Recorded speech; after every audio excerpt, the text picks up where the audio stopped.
tingkat kualitinya insya-Allah. Betul Ustaz. So maknanya boleh faham. Bila baca ayat yang pertama boleh gambarkan apa Betul. maksud dia. Betul. Okey, baik. Jom kita sama-sama permulaan ini kita baiki ataupun kita tahsin ataupun kita baca surah Al-Fatihah kita insya-Allah. A'udzu billahi minasyaitonir rajim. Bismillahirrahmanirrahim. Alhamdulillahi rabbil alamin. Ar-Rahmanir Rahim. Maliki yaumiddin. Iyyaka na'budu wa iyyaka nasta'in.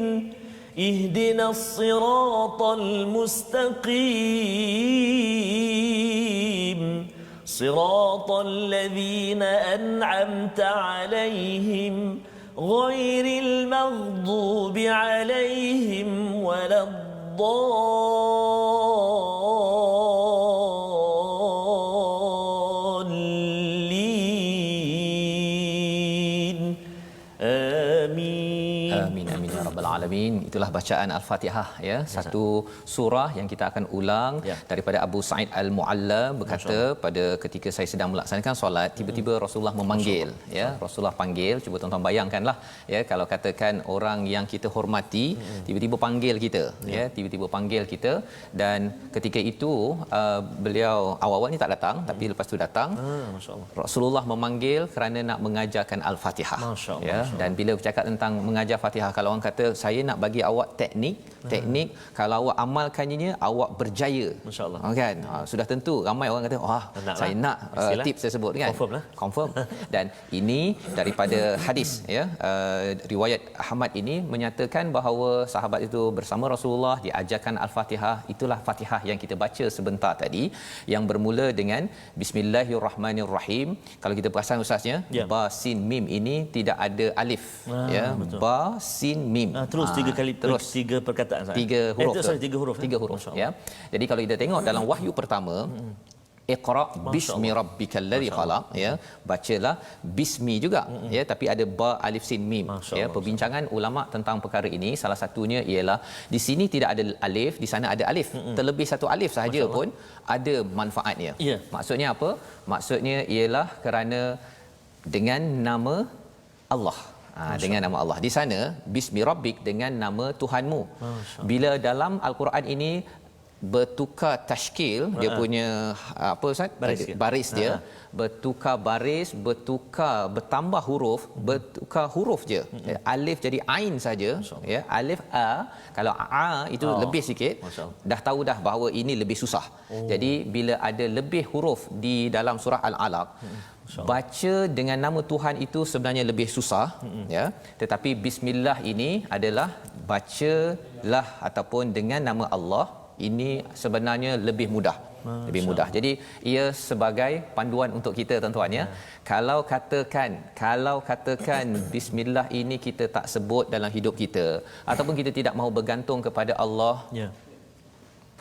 sepatutnya segan ya.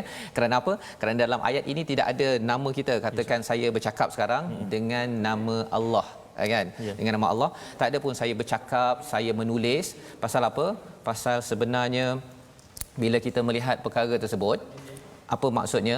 Perbuatan kita ni tak ada weight, tidak ada kesan besar pun sebenarnya. Yang paling besar adalah dengan bantuan daripada Allah Subhanahu Wa Taala. Itulah surah Al-Fatihah yang akan kita tengok berkali-kali ustaz ya. Kita harapnya waktu Zuhur nanti ketika kita sembahyang, kita tahu bahawa ya Allah, aku solat ini dengan nama-Mu, dengan bantuan daripada Allah. Sepatutnya itu lebih natural ya, mudah ya, kerana ini tidak ada alif berbanding dengan surah Al-Alaq. Maksudnya setiap benda yang kita nak buat, perkara yang kita nak buat, tuan-tuan dan puan-puan, mestilah kita dahului dengan bismillah. Bismillah. Maka pasti Allah akan permudahkan ya. Dan hadis menyatakan bahawa sesuatu perkara yang tidak dimulakan dengan bismillah itu fahuwa abtar, terputus keberkatannya.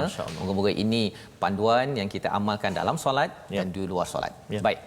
Kita hari ini Ustaz sebenarnya Fatihah sedikit ya, segmen sedikit je. Tapi kita nak teruskan pada halaman kita yang kedua. Mari kita lihat kepada surah Al-Baqarah. Apakah sinopsis surah Al-Baqarah ayat 1 hingga 5? Jom kita saksikan. Baik, begitulah sinopsisnya. Pada ayat 1 hingga 2 ini kita akan melihat kepada kitab yang tiada keraguan sebagai sumber hidayah, dan juga pada ayat 3 hingga yang kelima menjelaskan 5 ciri orang bertakwa yang berjaya ya. Jadi ini adalah 5 ayat sahaja pada surah Al-Baqarah, dan mari sama-sama kita baca Ustaz ya. Ya. 1 hingga 3 dululah Ustaz. Ya. 1 hingga 3 dahulu. Baik. Baik, terima kasih Ustaz Fazrul. Tuan-tuan dan puan-puan, para penonton yang saya kasih sekalian, kita bersahabat dengan Al-Quran lagi pada hari ini. Jom kita, kalau boleh Ustaz, kita tanamkan azam kita, kita kuatkan semangat kita. Jika bolehlah Ustaz, kita jangan terlepas walaupun satu ayat. Ustaz, kita baca tu, kalau boleh jangan kita terlepas walau satu ayat. Suatu kadang Skandar mungkin ada sahabat-sahabat kita yang berada di pejabat dan sebagainya, mungkinlah boleh ajak sahabat-sahabat yang lain, ataupun mungkin boleh tanyakan bos ke apa kan, boleh tak masa 12 hingga 1 ni kami nak sambil-sambil tu mendengar bacaan Al-Quran Ustaz kan. Boleh dengar, boleh ikut baca sama-sama, ataupun sekadar kita biarkan ia dipasang Ustaz, ataupun kita ikuti tu sambil kita buat kerja Ustaz di sebelah kita secara perlahan ke apa. Yang penting kita kalau boleh jangan kita terlepas walaupun satu ayat Ustaz. Dan sebenarnya kalau ini dari segi kaedah membina tabiat ataupun habit ya. Kalau katakan tuan-tuan yang mungkin pukul 12 tak boleh kan. Okey. Jadi katakan ada ulangan pukul 5 ataupun pukul 10 ataupun pukul 6. Pilih satu dan konsisten pilih betul? Ya. Cuba juga susun macam mana. Pasal apa? Pasal kalau dia kata pukul 12 tak boleh, nanti saya pukul 5. Kan? Dah sampai pukul 5 sibuklah pukul 10 letih, pukul 6 bangun lambat terus habis ya. Dan kemudian dah masuk episod yang baru, dan kemudian kita makin lama makin bertambah. Hari ini baru sedikit 5 ayat yang kita nak dengarkan bersama. Betul, okey ya. Jadi mari kita sama-sama baca. Dan saya nak juga ajak sahabat-sahabat kita Ustaz, di Facebook sekarang Ustaz, kawan-kawan kita ramai Ustaz, lebih kurang dalam 4,000 lebih ni. Saya nak ajak lagi sahabat-sahabat sekalian untuk sebarkan. Share. Dengan cara mana? Share. Klik butang share, sebarkan kepada sahabat-sahabat kita yang lain, insya-Allah. Mudah-mudahan itu juga menjadi satu saham Ustaz ya. Betul. Menjadi satu saham kebaikan yang kita buat Ustaz. Baik. Kita nak baca ayat yang pertama hingga ayat 3. Masya-Allah, hari ini bermula Ustaz surah Al-Baqarah. Masya-Allah, surah yang paling panjang Ustaz panjang dalam Al-Quran Ia dinamakan surah Al-Baqarah ini Sanamul Quran. Sanamul Quran. Ya, Betul, dia kalau unta tu dia ada dia punya bonggol itu ya. Kalau gunung itu puncaknya itu dinamakan Sanam ya. Jadi kita sebenarnya baru nak baru mendaki ni ya, bersedia ya untuk mendaki gunung ya, puncak menuju puncak. Ya, subhanallah. Baik, jom kita baca 3 ayat dulu permulaan ini, ayat pertama, ayat kedua dan ayat yang ketiga. Nanti saya akan terang sikit Ustaz, nanti kita share dengan para sahabat-sahabat kita tentang bacaan kita ni. Ada yang tanda titik 3 ni apa benda apa semua kan, insya-Allah nanti kita akan kongsikan Baik. Saya nak mula Ustaz dengan taranum cubaan saya hari ini, nak cuba taranum Bayati Murattal Ustaz. Murattal. Okey. أعوذ بالله من الشيطان الرجيم بسم الله الرحمن الرحيم ألف لام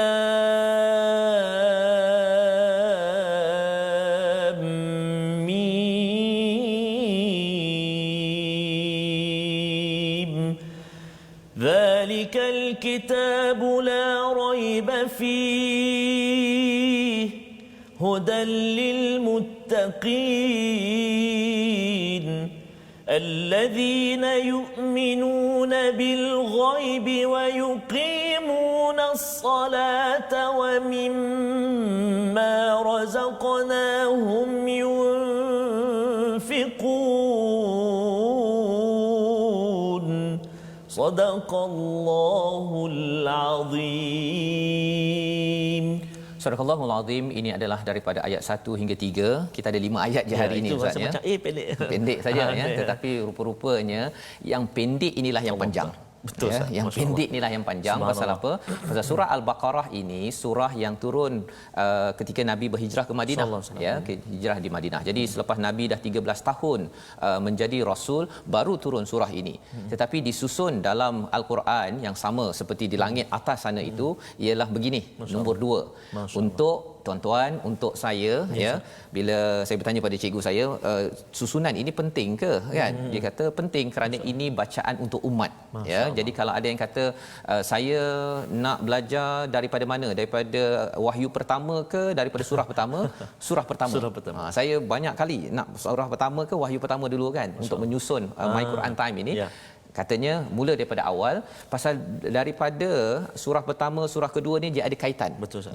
Dia ada, kalau salah seorang daripada Imam Farahi, Syekh Farahi daripada Pakistan, dia kata Quran ini dia ada 7 tiang ataupun tujuh prinsip tunjang. Tunjang. Jadi apabila kita bercakap tentang tunjang pertama ini pada surah pertama 2, 3, 4, 5, insya-Allah. Surah pertama surah Al-Fatihah, diikuti Baqarah, kemudian Ali Imran, An-Nisa dan juga Al-Maidah. Setiap tunjang itu dia mesti ada makiyah, ada madaniyah. Jadi surah Al-Fatihah kita dah belajar semalam, makiyah, dan kita akan belajar sikit-sikit sepanjang siri My Quran Time ini. Dan 4 lagi itu adalah madaniyah, kerana tunjang pertama ini bercakap tentang perundangan. Biasa orang cakap undang-undang, alamak takutnya, kan. Tetapi sebenarnya ia dibina dengan keimanan daripada surah Al-Fatihah yang kita belajar, yang kita baca setiap hari. Bila kita baca setiap hari, kita akan membina keimanan pada Allah, kita menjadi hamba, kita ikut pada Rasul, jalan siratal ladzina an'amta alaihim. Kesannya ialah bila Allah cakap, okey sila buat ini, saya bersedia. Bila kena surah Ali Imran buat ini, saya bersedia. Surah An-Nisa nanti faraid contohnya, hukum harta pusaka, saya bersedia. Maidah kata jangan makan yang ini, saya bersedia.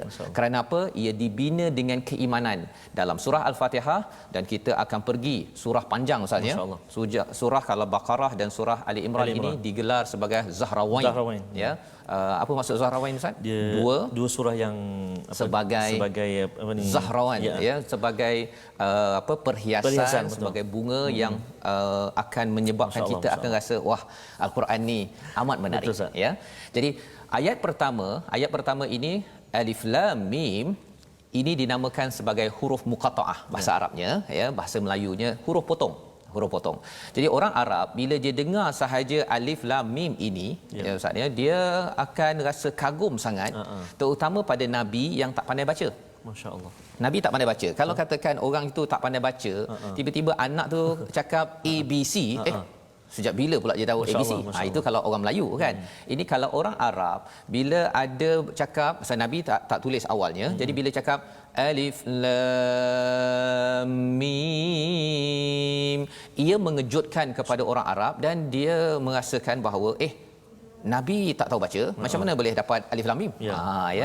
Dan ia adalah nida yang menyeru, menyebabkan orang akan rasa okey, saya akan beri perhatian. Pasal kadang-kadang orang nak dengar nasihat terus susah Ustaz, Tapi bila ada Alif Lam Mim, apa tu? Macam satu orang kata kejutan lah, ataupun kejutan. Macam apa tu? Macam tu kan. Contoh contoh. Dan itulah dalam Imam Fakhrul Razi menyatakan bahawa Alif Lam Mim ini kita tak tahu maksudnya, tuan-tuan, saya tak tahu. Kesannya apa? Ia bukan ilmu baru, tetapi adalah sikap baru kita ketika kita berinteraksi dengan Al-Quran. Kita kata pada Allah, a'udzubillahi minasyaitonirrajim, yang kita doa tadi, subhanaka la ilma lana, maha sucimu ya Allah, tidak ada ilmu kecuali yang engkau ajarkan. Tambahkan kami ilmu. Dengan rasa khusyuk, tawaduk kita itu, ia akan membuka pintu hikmah dalam diri kita daripada Al-Quran. Itu adalah Alif Lam Mim. Jadi bagi ayah-ayah yang di rumah, yang masih lagi PKP duduk kat rumah, akan cakap apa? Saya tak tahu nak jadi ayah terbaik, Allah yang tahu. Bagi bos yang sekarang dah masuk ke tempat kerja, walaupun baru habis mesyuarat, tengah bermesyuarat, tengah dengar My Quran Time sekarang ini, bila kita tengok saja Alif Lam Mim, ya Allah, aku adalah bos yang tak tahu. Allah. Engkau saja yang tahu ya Allah bagaimana syarikat ini akan bertahan dan akan terus ke hadapan dengan panduan daripada siapa? Daripada Allah. Macam mana nak tahu ilmu Allah? Maka ia membawa kepada ayat yang kedua maksudnya, iaitu zalikal kitabul la raiba fi hudal lil muttaqin. Cuma ada 3 titik tu Ustaz. Cuba biasanya orang kalau pergi beli kasut, kadang-kadang dia check juga ada titik tak kan, tapi di sini titik lain. Okey Ustaz. Sila Ustaz tolong bantu mencerahkan kepada kita sahabat semua. Al-Quran sekalian, secara ringkas ni Ustaz, secara ringkasnya dalam ayat yang kedua ni ada kita jumpa zalikal kitabul la raiba, atas perkataan huruf ba tu ada satu 3 titik tu, kemudian fi pun ada satu lagi 3 titik. Jadi ada setengah-setengah pelajar dia tanya Ustaz, yang ni mesin cetakan rosak ke Ustaz? Kata takut dakwah dia tertumpah ke apa? Kata tak, bukan, memang ada signifikannya, iaitu kat sini kita dibolehkan untuk memilih salah satu wakaf, ataupun kalau mungkin ada satu istilahnya dipanggil wakaf ta'anuk, iaitu wakaf yang berkait. Maknanya berkait, makna dia tu barangkali berkait kan. Jadi kita nak berhenti dekat mana, kita seeloknya kita pilih salah satu. Contoh, dalikal kitabul la raib, berhenti kat situ, kadang sambung fihi hudal lil muttaqin. Dan saya pernah dengar pun imam-imam di Masjidil Haram baca dia berhenti pada raib, ambil fihi hudan. Dan ada juga yang berhenti pada fi, dalikal kitabul la raiba fi hudal lil muttaqin. Maknanya boleh pilih salah satu. Maknanya pilih salah satu ya. Bukan kesalahan cetakan ke apa, bukan. Kalau berhenti dua-dua boleh tak? La raiba la raib fi boleh tak Ustaz? Boleh juga, tapi kaedah dia macam tu Ustaz. Macam tu kaedahnya seloknya wakaf itu kita kena pilih salah satu untuk berhenti dia dan kita ibtidak balik. Dan saya jika tak silap ada lagi tempat yang macam ni. Kita akan jumpa nanti dalam siri-siri yang akan datang. Penting Ustaz 5 ayat ni, sebab tuan-tuan dan puan-puan, maaf Ustaz, sahabat-sahabat sekalian, sebab 5 ayat ni memang 5 ayat yang kita selalu baca Ustaz. Selalu baca sebelum tidur. Betul. Kalau ada majlis-majlis atau apa-apa perkara lah, kita akan baca 5 ayat ini, memang menjadi ayat hafalan kita. Tinggal lagi betul atau tak. So maka penting untuk, sebab tu saya kata tadi, kalau boleh jangan tertinggal walau satu ayat. Jadi tak boleh pukul 12 Ustaz. Pukul 5. Tak boleh pukul 10, tak boleh pukul 6 pagi. Jadi ayat yang kedua ini, zalikal kitabul la raiba fi hudal lil muttaqin. Kalau nak tahu apakah ilmu penting, ilmu penting daripada Allah ya, pasal kita tak perlu tahu semua perkara. Kalau tahu semua perkara, katakanlah saya tahu apa yang difikirkan, apa yang dikomen oleh 5,500 orang di Facebook sekarang, jam kepala saya kan. Kalau saya baca komen sekarang kan, pasal apa? Pasal lemahnya saya. Ayat 1 tadi Allah itu pun Akbar. Sebenarnya sudah menceritakan bahawa Fazrul, kamu tu lemah kan? Kamu tu lemah. Jadi kerana lemah itu Allah bagikan satu kitab, zalikal kitabul la raiba fi hudal lil muttaqin ya. Zalika itu sebenarnya itu ya, tapi diterjemahkan ini ya.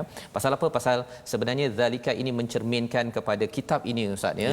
Dia sebenarnya sebagai satu kemuliaan, masya-Allah. Satu kemuliaan. Bila kita baca kitab ini, itu sebabnya tuan-tuan yang berada di rumah ada air sembahyang kalau boleh ya. Kalau boleh ketika baca, terutama waktu ustaz baca ya, kalau boleh dengar dan diam. Ya, jangan pula kita buat apa bising-bising ke. Kalau tak, kita tutup dulu, dan kemudian sambung baliklah pukul 5 nanti ke, tengok balik. Terutama bahagian Quran. Kalau masa saya bercakap tak apa ya. Pasal apa? Pasal itu adab yang diajarkan dalam Al-Quran. Zalikal kitabul la raiba fi hudal lil muttaqin.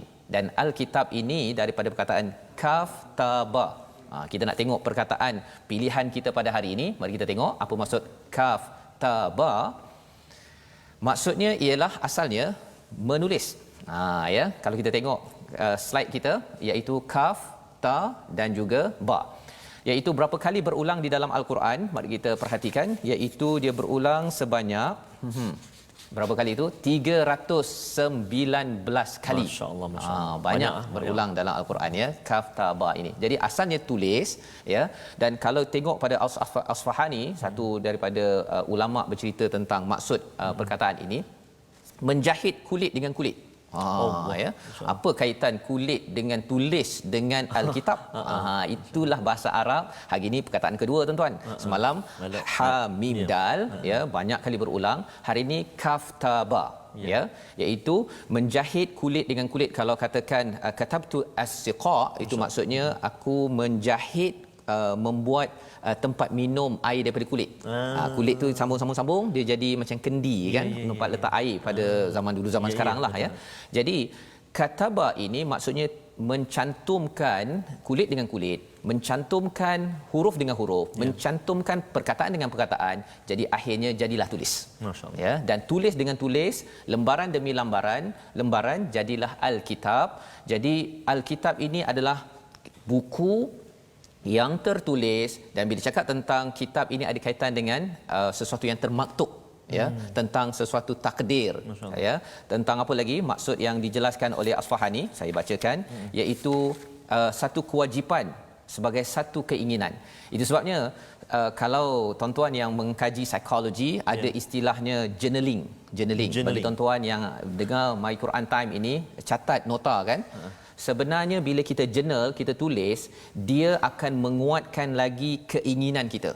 Ini dikongsikan oleh Asfahani. Dia kata kalau seseorang itu ada keinginan, dia akan ada ketetapan, dia akan berucap, dan tanda kekuatan kepada apa yang dia nak buat itu tulis. Masya-Allah. Ya, sehingga kan zalikal kitabul la raiba fi, makin banyak tuan-tuan baca Alkitab ini, sesuatu yang tertulis ini, ia akan menguatkan lagi keinginan kita untuk berbuat kebaikan, dan kebaikan yang kita buat itu adalah berdasarkan takdir daripada siapa? Masya-Allah SWT. Al. Alif Lam itu merujuk balik kepada Allah. Ini bukan buku biasa-biasa, ya. Ini buku luar biasa, dan tidak ada keraguan, petunjuk kepada orang yang bertakwa, ya. Dan bercakap tentang tidak ada keraguan, inilah yang kita menarik Ustaz, ya, pasal dalam pemikiran kita ni ada banyak ragu-ragu. Kadang-kadang kita tak jelas sesuatu perkara. Paling kurang bila tuan-tuan berinteraksi dengan Alkitab ini, apa yang boleh kita buat? Nombor satu ialah kita baca terjemahan. Itu sebab dalam My Quran Time saya akan baca, kadang-kadang baca terjemahan. Betul, kan? Nombor satu. Nombor dua ialah kalau kita ada bahasa Arab sikit, keraguan itu lagi jauh daripada kita. Betul. Ya, kalau baca terjemahan kadang-kadang kita rasa macam ini cerita pasal kitab, kat sana kitab, kat kitab apa ni, kan? Itu nombor satu. Tak apa. Bila tuan-tuan dalam My Quran Time ataupun berjumpa ustaz, ada peluang belajar bahasa Arab, bila tengok zalikal kitab ada alif lam, oh ini bukannya indefinite. Oh, bahasa Inggeris ustaz, ya. Ini adalah definite. Ini adalah bukan nakirah. Ini adalah makrifah. Itu bahasa Arabnya. Bahasa Melayunya ialah ini kitab tertentu, bukan kitab biasa-biasa. Spesifik. Ya.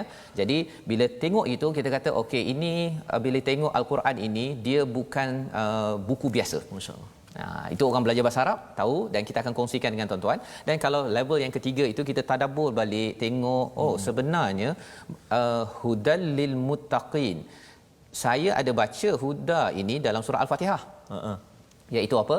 Ihdinas siratal mustaqim. Ya Allah, tunjukkanlah kami jalan yang lurus. Allah jawab dalam ayat ini. Inilah jawapannya. Inilah hidayahnya. Jika kamu betul-betul nak menuju syurga lurus, straight to the point, inilah jawapannya. Jadi insya-Allah kita berehat sebentar tuan-tuan. Kita menyambung kembali My Quran Time, baca, faham, amal.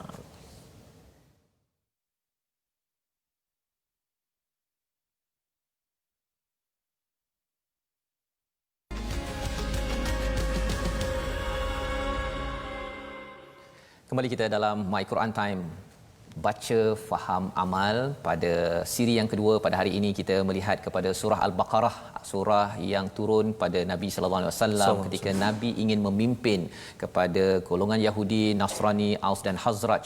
Mereka itu bergaduh di Yathrib, asal nama kepada Madinah, dan panduannya itu siap dengan perundangannya ada dalam surah yang mempunyai 286 ayat ini. Dan surah inilah yang kita baca sebentar tadi Ustaz, ya. Bercakap tentang perkataan yang kita belajar tadi, Alkitab. Dia adalah satu perkataan yang besar, ya, yang banyak berulang dalam Al-Quran, dan ia adalah hidayah kepada orang yang bertakwa. Hidayah pada orang bertakwa.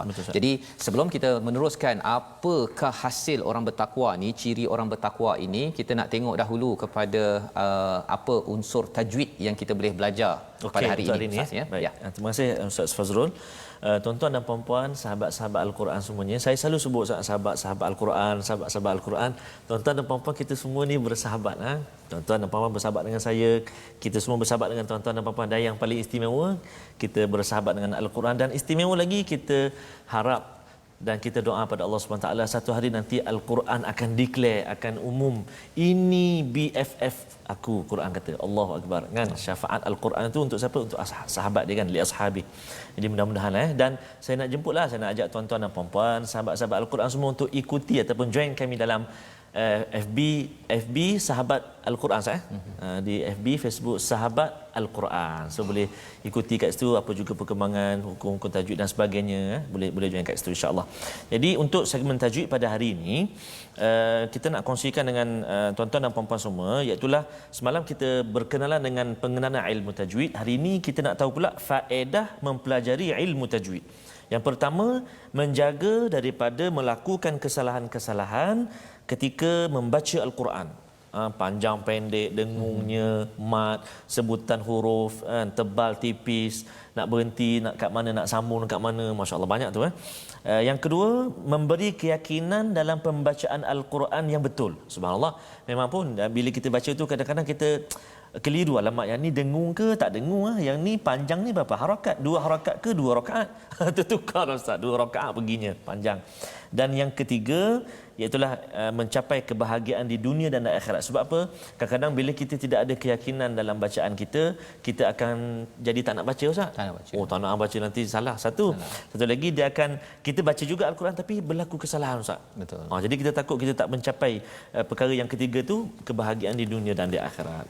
Maka itulah antara faedah mempelajari ilmu tajwid. Ya, jadi itu sesuatu yang boleh kita baiki ustaz ya, pasal bila kita baca dengan baik ini Alkitab ya, jadi kalau katakan semalam ustaz bercakap tentang kalau katakan tersilap ke apa sebagainya, kita akan belajar lagi dan lagi pasal dia manual SOP. Contohnya ya, kalau katakan kita tersalah tersalah dari segi maksudnya, katakan an'amta jadi an'amtu. Bahaya memang susah tuan-tuan kan. Terutama kalau katakan orang yang akan datang dengar kita, ingatkan memang an'amtu kan, rupanya nikmat yang aku bagi kan. Nikmat aku bagi, apa yang aku boleh bagi kan. Tapi an'amta itu maksudnya engkau beri, iaitu merujuk pada Allah SWT kan. Jadi itu tajwid yang kita akan belajar. Dan inilah Alkitab yang memberi manfaat hidayah kepada orang yang hudal lil muttaqin, hidayah kepada orang bertakwa. Ada orang tanya ustaz, kalau katakan Quran ini hidayah pada orang bertakwa, kalau saya ni tak bertakwa? Allahuakbar. Kan? Kalau tak bertakwa. Rupa-rupanya takwa ni ustaz dia ada dua jenis. Dua jenis kalau tuan-tuan kita tengok kepada pasal ini surah Baqarah, ini surah Madaniyah. Kalau surah yang lebih awal turun namanya surah Asy-Syams. Okey. Tuan-tuan di rumah mungkin hafal, iaitu fa'alhamaha fujuraha wa taqwaha. Semua orang sebenarnya Allah telah ilhamkan fujur tentang keburukan dan juga takwa. Yang takwa itu berbeza dengan takwa di sini. Takwa di sana itu semua orang ada, kecualilah dia rosakkan takwa tersebut. Orang bukan Islam pun ada dia punya fujuraha wa taqwaha. Yang itu syarat penting untuk berinteraksi dengan Al-Quran. Kemudian bila dia dah berinteraksi dengan Quran, Quran memberi kesan kepada dia menjadi orang al-muttaqin. Ini ada al. Itu sebabnya belajar bahasa Arab kita tengok ada al. Kalau al ini maksudnya ini bukan biasa-biasa. Kalau tuan-tuan nak senang ingat, kalau tak ada al itu biasa-biasa, tapi kalau ada al itu bukan biasa-biasa. Kita kena beri perhatian mengapa Allah letak al di situ. Maksudnya ini betul-betul bertakwa. Masya-Allah. Betul-betul dan bila betul-betul ia lebih kurang macam inilah ustaz kalau saya dulu belajar salah satu yang saya belajarlah kan kejuruteraan kimia. Itu belajar baru, belum jadi engineer lagi. Bila dah kerja betul-betul baru dinamakan al-jurutera. Kalaulah boleh buat begitu untuk kita mudah faham. Dan apakah ciri orang yang betul-betul bertakwa ini? Satu daripadanya yang ayat 3 tadi tu. Masya-Allah. Percaya perkara ghaib, mendirikan solat, infak daripada rezeki yang diberikan. Jadi kita nak baca sekali lagi ayat 3 terus ustaznya sampai ayat ke-5. Kita nak memahami ciri orang bertakwa, kesan apabila kita banyak berinteraksi dengan Alkitab yang kita sedang ikuti sekarang ini. Ayat 3, 4, 5 bersama Ustaz Tarmizi. Terima kasih Ustaz Fazrul. Saya sambung tuan-tuan dan puan-puan. Jom kita sambung bacaan kita ayat 3, ayat 4, ayat 5. A'udzubillahi minasyaitonirrajim. الذين يؤمنون بالغيب ويقيمون يقيمون الصلاة ومما رزقناهم ينفقون والذين يؤمنون بما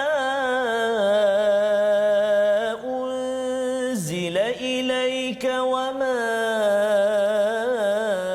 أنزل من قبلك وما أنزل من قبلك وبالآخرة هم يوقنون أولئك على هدى من ربهم وأولئك هم المفلحون صدق الله العظيم. Surah Al-Azim. Terima kasih Ustaz membacakan ayat 3, 4, 5 ini. Ini kalau ayat 3 ini Ustaznya, dia sebenarnya sinopsis kepada keseluruhan surah Al-Baqarah. Masya-Allah. Ya, tuan-tuan. Nampak macam ringkas sangat kan? Yang pertama, orang yang betul-betul bertakwa itu allazina yu'minuna bil ghaib. Percaya perkara ghaib. Masya-Allah. Ya, percaya perkara ghaib. Yang kedua, mendirikan solat dan daripada sebahagian rezeki yang kami kurniakannya dia infakkan. Masya-Allah. Ya, memang pendek ya, tetapi sebenarnya bercakap tentang percaya pada perkara ghaib, awal kebanyakan daripada juzuk pertama ini cakap pasal Quran, pasal iman apa sebagainya, itulah yang kita akan ikuti selepas ini tuan-tuan sekalian. Juzuk pertama. Ya. Juzuk pertama. Juzuk kedua nanti bila kita masuk juzuk kedua, kita pasal apa? Pasal banyak pasal solat, pasal apa? Pasal undang-undang, pasal perubahan apa Ustaz, kiblat. Betul, ya, itu pada juzuk yang kedua, undang-undang yang berkaitan solat paling tinggi, di bawahnya ada undang-undang yang lain, termasuklah bercakap tentang haji dan sebagainya. Dan yang ketiganya kita dah boleh teka. Kalau tadi allazina yu'minuna bil ghaib juzuk pertama, wa yuqimunas solah juzuk yang kedua, ya, banyak cerita pasal solat dan undang-undang. Yang ketiga apa Ustaz? Yang tertinggal lagi daripada ayat nombor 3 tu. Wa mimma razaqnahum yunfiqun. Infak. Subhanallah. Di hujung nanti juzuk yang ketiga banyak cerita pasal infak. Masya-Allah, hebatlah. Benda ni. Tiga benda ni dalam ayat satu ayat ni je nanti akan memanjang di dalam surah Al-Baqarah. Masya-Allah. Jadi kalau kita pergi waktu malam tengok bintang, kita rasa macam cantik bintang ni, tapi kita tak nampak apalah susunan bintang. Subhanallah. Ya. Tetapi bagi orang yang selalu tengok bintang, selalu sangat, apatah lagi kalau belajar ilmu, tengok balik, oh kat sana tu ada bentuk, yang sana ada bentuk. Itu bagi orang yang selalu memerhati. Yang harapnya pada tuan-tuan bila banyak kali memerhati Al-Quran, ya Ustaz ya, banyak mengikuti mempelajari Al-Quan ini, nanti kita akan nampak macam ada pattern lah. Dan pattern itulah dia namanya tadabbur tadi tu. Bila kita tengok tu tadabbur, sebenarnya yang itu level 3 kita berinteraksi dengan Al-Quran. Ya. Jadi kalau tuan-tuan belajar sendiri mungkin nampak sendiri. Tapi kalau dalam My Quran Time ni kita kadang-kadang baca terjemahan, maksudnya nombor 2-nya kita belajar sikit, ada bahasa Arab sikit-sikit, dan yang ketiganya sekali-sekala kita tengok apakah apa istilahnya mutiara-mutiara. Kalau masuk laut itu nak kena selam ke bawah, dapat dia punya mutiara, bawa kepada tuan-tuan, tuan-tuan sekalian. Yang harapnya tolong kita doa sama-sama, ya, kita dapat perkara tersebut. Jadi apa yang berlaku pada ayat 3 ini, allazina yu'minuna bil ghaib, percaya perkara ghaib. Quran dia menyebabkan kita ini percaya perkara ghaib. Ya, perkara ghaib ini Ustaz ya, sebenarnya adalah satu perkara yang amat powerful. Masya-Allah. Contohnya saya bukan nampak pun tuan-tuan yang 5,800 sekarang ni, tak nampak pun. Ya, tetapi kerana ada ilmu ya dan percaya sebenarnya ada orang yang sedang online sedang mendengar sekarang. Jadi kesannya apa? Kita dapat manfaat. Banyak kejayaan besar di dunia ini dia bukan dengan perkara yang kita nampak depan mata. Kalau depan mata saya dengan ustaz je, ustaz berdua je. Ya ustaz. Kan? Tetapi kerana perkara tak nampak, ya, dan allazina yu'minuna bil ghaib ini bukan sekadar biasa-biasa, tetapi al-ghaib itu merujuk kepada percaya pada Allah yang kita tak nampak, percaya pada para malaikat. 6 rukun iman yang ada itu semuanya adalah al-ghaib. Bagi setengah orang dia rasa tak jelas, tetapi bagi orang yang baca Al-Quran makin lama makin jelas. Masya-Allah. Makin lama kita rasa bahawa ya Allah, betul lah ya Allah, COVID-19 ini engkau beri untuk kami kembali padamu ya Allah. Masya-Allah. Kita nampak perkara tu. Bagi setengah orang kata, "Hei, menyusahkan betul lah virus ni." Kan asyik datang dulu ada SARS, ini ada COVID-19 kan. Hei, susah betul. Tetapi bagi orang yang nampak, yang percaya pada gaib, dia nampak lain. Nombor satu. Yang kedua, wa yuqimunas salah, mendirikan solat dan infak. Kita bincang dulu. Solat dengan infak ini praktikal Ustaz ya. Nanti tuan-tuan akan solat Zuhur ataupun solat Maghrib ke, solat Subuh ke, dan infak. Mungkin ada yang tertanya, banyak-banyak perkara baik, mengapa orang bertakwa ni di-highlightkan dua perkara saja, solat dan infak? Betul. Solat ni sebenarnya adalah hubungan dengan Allah, ya. Dan infak ini adalah hubungan dengan manusia. Orang bertakwa, ada yang dia kadang-kadang jaga solat tapi mungkin dia tidak infak. Betul. Itu bukan orang bertakwa. Ya, dia mesti jaga manusia, sayang pada keluarga macam tuan-tuan sekalian, sayang pada keluarga, ajak untuk baca Quran, dalam masa yang sama baca Quran, hubungan dengan Allah, ya. Tapi kalau ada yang kata tak apalah mak baca Quran seorang-seorang, kamu buatlah kerja kamu sendiri. Sebenarnya mungkin mak belum infak lagi masa untuk ajak kepada anak-anak, ke jiran, ke kawan, boleh yang di Facebook boleh share lagi, ya. Itu satu infak, infak share. Betul, kan? Betul. Infak share. Dan lebih daripada itu, Allah bercakap tentang infak ini tidak ada spesifik di sini. Ya, yunfiqun ini rezeki apa saja. Sama ada masa, sama ada apa? Semangat, kata-kata berhikmah, duit, kuih. Kadang-kadang kita ingat infak tu duit saja Ustaz. Musangking kan yang kita dapat baru ni kan. Itu adalah infak. Terima kasih kita ucapkan. Kita masih lagi mengucapkan terima kasih. Pasal apa? Bukan kena bagi semua musangking. Ya, Allah cakap kat sini wa mimma. Kan, daripada sebahagian rezeki, katakan Tuhan yang bagi hari tu, ya, tuan ke puan kita tak tahu. Bila dia bagi tu, dia bagi beberapa ulas kan. Sebahagian ni sahaja. Allah minta sebahagian sahaja. Ya, bukan semua. Yang itu yang kita belajar. Maksudnya Allah ni tahu bahawa psikologi kita, bahawa kalau bagi semua, kan, ya, macam Abu Bakar bagi semua tu, yang itu Abu Bakar level tinggi, ya. Tetapi kita boleh bermula, dan tuan-tuan, makin kita percaya perkara ghaib, makin mudah solat. Makin mudah kita solat, makin kuat kita solat, kita akan mudah tolong orang. Masya-Allah. Jadi kalau katakan ni package ya. Kalau katakan ada yang kata dia ni kedekut lah tapi kuat solat, itu maksudnya keimanan perkara ghaib ni itu ada masalah. Betul Ustaz. Mengapa dia ada masalah begitu? Kerana ada kaitan dengan ayat 2, iaitu dia tidak dapat hidayah daripada siapa? Daripada Al-Quran. Mengapa dia tak dapat hidayah daripada Quran tapi dia khatam Quran? Rupa-rupanya dia tidak alif lam mim. Iaitu dia tidak baca Quran dengan rasa rendah diri, ya Allah aku tak tahu, aku nak belajar isi kandungannya, tapi mungkin dia baca Quran tu khatam berapa kali? Kan, hafaz berapa juzuk, kan. Perkara-perkara itu perlu kita baiki. Lantaran apa? Kerana nanti kita kaji surah Al-Baqarah ini, orang-orang Yahudi di Madinah itu Ustaz, sebenarnya mereka ni ada kitab, dia berbangga dia ada kitab. Dia bangga, kan. Tapi sebenarnya dia tak tahu pun isi kitab dia. Ya, nanti kita akan tengok pada halaman nombor 12. Siri 12 nanti 12, ada jawapan itu, dan itu ayat yang ketiga. Ayat yang keempat disambung, ya. Walladzina yu'minuna bima unzila ilaika wama unzila min qablik. Yang ini berkaitan dengan percaya kepada apa yang diturunkan padamu, pada Nabi Muhammad. Ini maksudnya keimanan kepada Rasul. Kita kena ingat Ustaz, ya, ini turun dekat Madinah. Salah satu audience yang mendengarnya adalah orang Yahudi. Orang Yahudi ini dia harapkan Rasul datang daripada kalangan dia. Tiba-tiba alamak, bukan daripada golongan kita lah. Nak ceritanya apa tuan-tuan? Sebenarnya ayat nombor 4 ini bercerita tentang jangan kita beriman ini hanya pada orang tertentu saja. Kadang-kadang kalau orang A berceramah, okey, saya percaya. Kan. Jadi itu dalam ayat yang keempat ini, percaya yang sebelum ini, percaya yang sekarang, ya. Dan itu sebabnya bagi orang Islam kita tak ada masalah. Kita percaya pada Injil, pada Taurat, pada Zabur. Kita percaya pada Nabi Musa, Nabi Isa. Tetapi bagi umat Yahudi, ya, mereka ini apa istilahnya, ada resist sikit. Resist sikit. Dia kalau Yahudi okey, kalau bukan tak. Ya, itu sebabnya kita tidak mahu. Kalau orang Melayu, okey, saya sokong.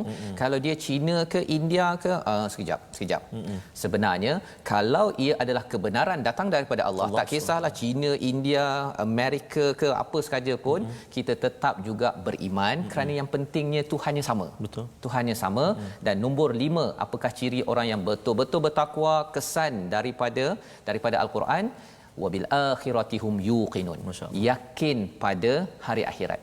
Jadi iman dan yakin ni ada beza Ustaz ya. Kalau iman ni kita percaya ada 5,000 orang yang sedang online. 6,000 Ustaz. 6,000 dah 6,000. Okey. Kita percaya. Tapi kalau yakin ni Ustaz, yakin ni macam saya nampak Al-Quran depan mata ataupun nampak ustaz ni sekarang yakin. Yakin ni pasal nampak depan kan? Nampak. Okey. Tapi akhirat saya tak nampak. Allahu Akbar. Betul? Akhirat tak nampak. Yes, inilah antara perbincangan dalam tunjang nombor 7. Nanti kita tengok pada siri yang juzuk 29, 20, 30 nanti. Banyak cerita pasal akhirat. Rupa-rupanya akhirat ini adalah suatu perkara yang memang real, nampak. Subhanallah. Memang nampak. Tapi macam mana saya nak nampak? Itulah yang kita nak belajar sedikit demi sedikit. Bila kita belajar lagi Al-Quran ini, akhirat yang tak nampak itu jadi makin nampak. Makin nampak. Dan kalau seseorang itu bertakwa, kemudian dia pandang bahawa akhirat ni saya susah sikitlah saya nak percaya, ataupun saya punya amalan saya tidak menuju kepada akhirat, sebenarnya akhiratnya itu ada masalah lagi. Ya, yang kita doakan tuan-tuan, kita dapat sesuatu daripada perkara ini. Jadi kalau boleh kita baca ayat 3 4 sekali lagi Ustaz ya, sebagai penekanan kepada kita semua bahawa 5 ciri yang ada pada ayat 3 4 ini penting kita semak pada setiap hari, sama ada kita ini betul-betul bertakwa. Kalau belum, kita doa Allah bina takwa dalam diri kita. Sila Ustaz, ayat 3 dan 4. Terus kita baca ayat 3 dan 4, tuan-tuan dan puan-puan sahabat Al-Quran semua. A'udzubillahi minasyaitonirrajim. الذين يؤمنون بالغيب ويقيمون الصلاة ومما رزقناهم ينفقون والذين يؤمنون بما أنزل إليك وما أنزل من قبلك وبالآخرة هم يوقنون صدق الله العظيم. Sadaqallahul Azim. Inilah 5 perkara yang kita akan semak berkali-kali sepanjang Al-Quran. Sudah tentu dalam surah Al-Baqarah ini akan diceritakan alladzina yu'minuna bil ghaib, ini apa cabaran untuk percaya pada perkara ghaib. Wa yuqimunas salah, bagaimana cabaran solat ini nak didirikan, bukan ditunaikan, didirikan. Ya. Dan yang ketiganya wa mimma razaqnahum yunfiqun. Surah Al-Baqarah ini adalah surah Nabi dilatih menjadi pemimpin. Kalau tuan-tuan yang di rumah ya mengamalkan 5 ciri orang bertakwa ini, jadi ayah yang bertakwa, ayah yang memimpin dengan kepastian daripada Allah. Janji Allah apa? Ulaika ala hudam min rabbihim wa ulaika humul muflihun. Merekalah orang yang mendapat hidayah, pencerahan daripada Tuhan mereka, dan mereka itulah orang-orang yang berjaya. Salah satu tanda bahawa kita ni dapat hidayah Ustaz ya, ialah tuan-tuan yang berada di rumah, kalau katakan tanda ya kita ni nak dapat hidayah daripada Allah, hudal lil muttaqin, dia bila dapat Alkitab sahaja, bila nak dapat hidayah ni, hidayah ini ada kaitan dengan hadiah. Oh subhanallah. Jadi psikologinya apa? Baca Quran, okey saya suka. Macam dia dapat hadiah, itu tandanya hidayah sedang nak sampai. Subhanallah. Ya.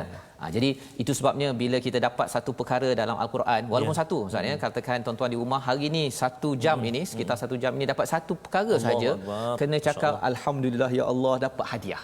Itu akan menyebabkan Allah tambah lagi hadiah kepada kita, dan Allah cakap wa ulaika humul muflihun. Merekalah orang-orang yang berjaya. Mereka dalam Al-Quran falaha ini berulang 40 kali. Ini kali pertama, nanti kita akan tengok berkali-kali, dan inilah yang dikumandangkan oleh muazzin zuhur nanti ataupun subuh nanti ataupun zuhur, hayya 'alal falah. Ya, tapi hayya 'alal falah tu datang selepas hayya 'alas solah. Kita akan faham betul-betul solat ni apa, walaupun kita tahu sembahyang, tapi rupanya surah Al-Baqarah ini akan mencerahkan kita insya-Allah. Sebabnya 3 perkara yang boleh kita ambil daripada halaman nombor 2 ini sebagai resolusi kita. Yang pertama, kita menyerah diri dan tunduk ketika berinteraksi dengan Alkitab, dengan Al-Quran. Misalnya, kalau kita makin minta ya Allah tolong ajar kami ya Allah, Rabbi zidni ilma, Allah akan pimpin. Yang pertama. Yang kedua, interaksi dengan Quran tanpa keraguan. ya, tanpa keraguan, maksudnya sebagaimana kita yakin Allah memberi kita oksigen pada setiap hari, Allah yang sama boleh beri kita lebih lagi hidayah yang lebih penting, beri ilmu yang perlu kita tambah pada setiap hari. Dan yang ketiga, jaga solat dan infak, kerana dua perkara itu tanda bahawa kita ini mendapat hidayah daripada Al-Quran, menjadi orang bertakwa. Orang bertakwa adalah orang yang minta tolong pada Allah, jaga segala masalah, tolong ya Allah, tolong saya selesaikan. Masya-Allah. Mari sama-sama kita doa untuk kita memastikan ayat ini menjadi amalan kita, insya-Allah. Bismillahirrahmanirrahim. Alhamdulillahi rabbil alamin, wassalatu wassalamu ala rasulillahil amin, sayyidina Muhammadin wa ala alihi wa sahbihi ajma'in. Allahumma salli ala sayyidina Muhammadin wa ala ali sayyidina Muhammad. Allahumma ya Allah ya Rahman wa ya Rahim, jadikan kami ini hamba-hambamu yang mana imannya teguh ya Allah, hamba-hambamu yang mana menjaga salat-salatnya, mendirikan salatnya ya Allah. Ringankan tangan kami ya Allah, bersihkan hati kami ya Allah, agar kami ini menjadi hamba-hambamu yang ringan dan suka berinfak pada jalanmu ya Allah. Birahmatika ya arhamar rahimin. Ya Allah ya Tuhan kami, 5 ayat yang kami baca, kami belajar pada hari ini ya Allah. Jadikan ia sahabat kami, kekuatan kami, keberkatan buat kami. Mudah-mudahan ya Allah kami terus mendapat petunjuk dan hidayah daripadamu jua ya Allah. Mata kami suka melihat kalamu Al-Quran, menangis membacanya. Lidah kami lidah yang fasih menuturkan kalamu Al-Quran. Telinga kami ya Allah, telinga yang tidak pernah jemu mendengar lantunan bacaan kalamullah Al-Quran. Tangan kami tangannya membelik lembaran mushaf Al-Quran, mencatat ilmu-ilmu daripadamu ya Allah. Birahmatika ya arhamar rahimin. Rabbana hab lana min azwajina wa dhurriyyatina qurrata a'yun waj'alna lil muttaqina imama. ربنا آتنا في الدنيا حسنة وفي الآخرة حسنة وقنا عذاب النار. وصلى الله على سيدنا محمد وعلى آله وصحبه وسلم والحمد لله رب العالمين. تقبل الله منكم. Wa minkum taqabbal ya. Mudah-mudahan sahabat-sahabat Al-Quran kita semua dapat betul-betul mempelajari 5 ayat daripada surat yang kedua ini ya. Dan sebenarnya tadi kita bila bincang tentang wa yuqimunas solah wa mimma razaqnahum yunfiqun, ya, wa yuqimunas solah itu maksudnya sentiasa mendirikan ya, fi'il mudhari' ya, mendirikan solat. Sebentar lagi tuan-tuan akan mendirikan solat ya. Dan wa mimma razaqnahum yunfiqun, sentiasa yunfiqun itu maksudnya sentiasa infak ya, sentiasa infak. Dan salah satu peluang tuan-tuan nak berinfak, kalau belum lagi infak pada hari ini, wakaf untuk ummah ya, untuk sama-sama kita menyebarkan lagi kempen Al-Quran ini kepada seluruh Malaysia, seluruh dunia ya. Mungkin pada masa akan datang nanti ada subtitle bahasa Inggeris tukar ke ataupun tukar ya, perkara-perkara yang boleh kita buat, tapi ia memerlukan kepada sokongan bersama yunfiqun daripada tuan-tuan sekalian. Jadi wakaf untuk ummah inilah yang boleh dibawakan kepada tuan-tuan sekalian. Quran kepada pusat komuniti, ke hospital, ke mana lagi Ustaz, ke jabatan-jabatan, pusat pengajian yang ada. Kerana kita yakin bahawa Al-Quran ini adalah hidayah, adalah hadiah yang kita minta pada setiap hari. Ihdinas siratal mustaqim. Jadi inilah kempen action amal kita Ustaz ya. Kerana kita dah baca, kita faham sedikit, kita ingin beramal dalam kehidupan kita seharian. Moga-moga Allah mudahkan urusan tuan-tuan. Tolong doakan kami juga dimudahkan urusan. Kita baca, kita faham, kita amal dalam apa Ustaz? Program My Quran Time yang akan berulang sekali lagi pada jam 5 petang ini di Kaca TV. Jam 10 malam di Kaca TV dan juga 6 pagi di Kaca TV. Facebook masih kekal lagi insya-Allah ya, dan nanti akan juga di YouTube akan diumumkan nanti insya-Allah. My Quran Time, baca, faham, amal. Jumpa lagi.